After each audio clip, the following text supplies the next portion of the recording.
अच्छा, वर्ब या क्रिया। स्कूल में तो हम सबने इसके बारे में पढ़ा ही है, पर क्या ये बस उतना ही है जितना हमें सिखाया गया? शायद नहीं।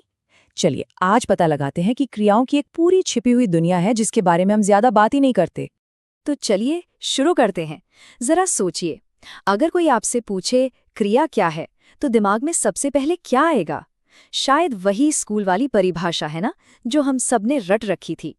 बिल्कुल, ज्यादातर लोगों का जवाब यही होगा, एक ऐसा शब्द जो किसी एक्शन को दिखाए, जैसे दौड़ना, खाना, सोना, खेलना। सुनने में तो बड़ा सिंपल लगता है ना? पर कहानी में एक ट्विस्ट है। अब जरा इस सेंटेंस पर गौर कीजिए। वह एक गायिका है, इसमें क्रिया है, पर इसमें तो कोई एक्शन नहीं हो रहा, कोई दौड़ भाग नहीं है। तो क्या ये क्रिया नहीं है? बस यहीं से क्रियाओं की असली मजेदार दुनिया खुलती है। तो सबसे पहले हमें एक्शन वर्ब्स और जो वर्ब्स एक्शन नहीं दिखाते उनके बीच का फर्क समझना होगा। तो देखिए, वर्ब्स को हम दो बड़े ग्रुप्स में बांट सकते हैं। एक है एक्शन वर्ब्स, जैसे कूदना, खेलना, मतलब वो काम जिन्हें हम असल में होते हुए देख सकते हैं। और दूसरी तरफ है स्टेटिव वर्ब्स। ये कोई एक्शन नहीं दिखाते, बल्कि एक अवस्था, एक स्टेट ऑफ बीइंग दिखाते हैं, जैसे मैं सहमत हूं। अब इसमें कोई एक्शन तो नहीं है, ये तो एक मानसिक अवस्था है। चलिए अब एक और सवाल उठाते हैं। क्या हर क्रिया को अपना मतलब पूरा करने के लिए किसी और शब्द की जरूरत नहीं पड़ती? जैसे अगर कोई कहे मैं प्यार करता हूं और चुप हो जाए, तो सुनने में अधूरा सा लगता है ना?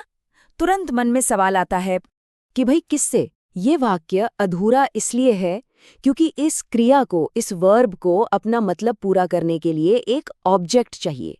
और यहीं से हमें दो और तरह की क्रियाएं मिलती हैं। पहली है सकर्मक या ट्रांजिटिव वर्ब्स।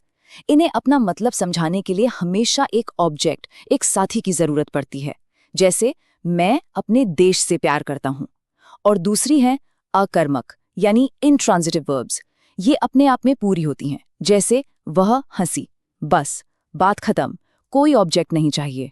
तो वर्ब्स सिर्फ ऑब्जेक्ट के साथ ही नहीं, बल्कि कभी-कभी दूसरी वर्ब्स के साथ भी टीम अप कर लेते हैं। ये है सपोर्टिंग एक्टर्स, जिन्हें हम कहते हैं सहायक क्रियाएं या हेल्पिंग वर्ब्स। इनका ऑफिशियल नाम है ऑक्सिलरी वर्ब्स। इनका काम है मेन वर्ब की मदद करना, ताकि सेंटेंस का समय यानी टेंस और उसका मतलब एकदम क्लियर हो जाए। इंग्लिश में 3 सबसे कॉमन हेल्पिंग वर्ब्स हैं, बी, डू और हैव।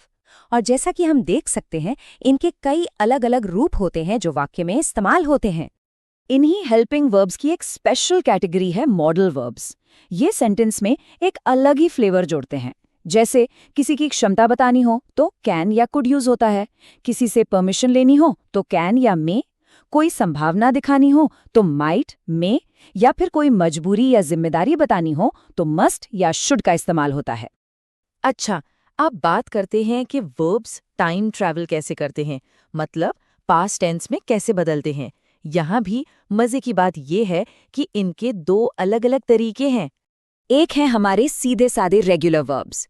ये बड़े प्रिडिक्टेबल हैं। पास्ट टेंस बनाने के लिए बस अपने आखिर में ईडी लगा लेते हैं, सिंपल। पर दूसरी तरफ है हमारे बागी यानी इर्रेगुलर वर्ब्स। इनका कोई नियम कानून नहीं है। ईट का ईटेड नहीं, एट हो जाता है। ड्राइव का ड्राइव नहीं, ड्रोव।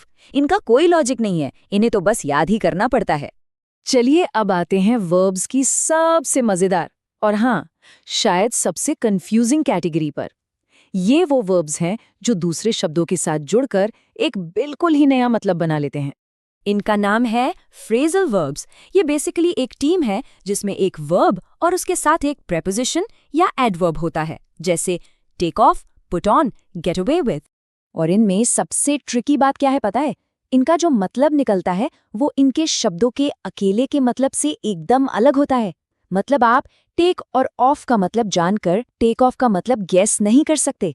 और यही चीज भाषा को बहुत ज्यादा नेचुरल और कलरफुल बनाती है। एक ही फ्रेजल वर्ब के कई अलग अलग मतलब हो सकते हैं। जैसे अगर कोई कहे please take off your shoes, तो यहाँ टेक ऑफ का सीधा सा मतलब है जूते उतारना। लेकिन अगर कोई कहे the plane will take off soon, तो यहाँ टेक ऑफ का मतलब जूते उतारना तो नहीं है, यहाँ इसका मतलब है उड़ान भरना। देखा, शब्द वही, पर कॉन्टेक्स्ट बदलते ही मतलब भी पूरी तरह बदल गया। कमाल है ना? तो एक्शन वर्ब से लेकर फ्रेजल वर्ब तक आज हमने देखा कि क्रियाओं की दुनिया कितनी बड़ी और गहरी है। तो अब एक सवाल उठता है कि हमारी भाषा को जो गहराई और ताकत मिलती है, उसमें इनमें से किस तरह की क्रिया का रोल सबसे बड़ा है? सबसे पावरफुल कौन है? एक्शन वर्ब्स जो काम दिखाते हैं, या फ्रेजल वर्ब्स जो बिल्कुल नए मतलब बना देते हैं? जरा सोचिएगा इस बारे में।